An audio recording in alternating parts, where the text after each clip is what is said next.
വ്യാപക വിമർശനങ്ങൾക്കിടയിലും കേരളത്തിലെ ഇടത് സർക്കാരിന്റെ കാലത്തെ വ്യവസായ നേട്ടങ്ങളെക്കുറിച്ച് പറഞ്ഞതിൽ തിരുത്താതെ ശശി തരൂർ.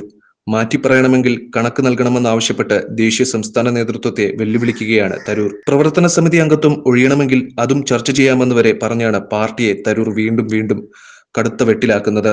സംഘടനാ ചുമതലയുള്ള AICC ജനറൽ സെക്രട്ടറിയും പ്രതിപക്ഷ നേതാവും മുൻ പ്രതിപക്ഷ നേതാവും UDF കൺവീനറുമടക്കം പാർട്ടി നേതാക്കൾ തള്ളിപ്പറഞ്ഞിട്ടും തരൂരിന് ഒരിഞ്ചും കുലുക്കമില്ല. ഇടത് സർക്കാരിന്റെ വ്യവസായ നേട്ടങ്ങളെ പുകഴ്ത്തുന്ന ലേഖനത്തിൽ ഒരു മാറ്റത്തിനുമില്ല കോൺഗ്രസ് പ്രവർത്തക സമിതി അംഗം. 2 ഫേസ്ബുക്ക് പോസ്റ്റിലും രാവിലെ മാധ്യമങ്ങളെ കണ്ടപ്പോഴും തരൂർ മയപ്പെട്ടു.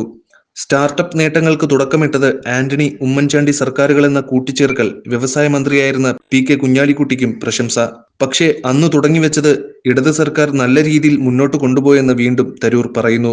കേരളത്തെക്കുറിച്ചുള്ള ഗ്ലോബൽ സ്റ്റാർട്ടപ്പ് എക്കോസിസ്റ്റം റിപ്പോർട്ടാണ് തരൂർ എടുത്തു പറയുന്നത്. തിരുത്തണമെങ്കിൽ പകരം വിവരങ്ങൾ വേണമെന്നാണ് തരൂരിന്റെ ആവശ്യം. അതേസമയം തരൂരിന്റെ നിലപാടിൽ കോൺഗ്രസ് നേതാക്കളും അണികളും അമ്പരന്നിരിക്കുകയാണ്.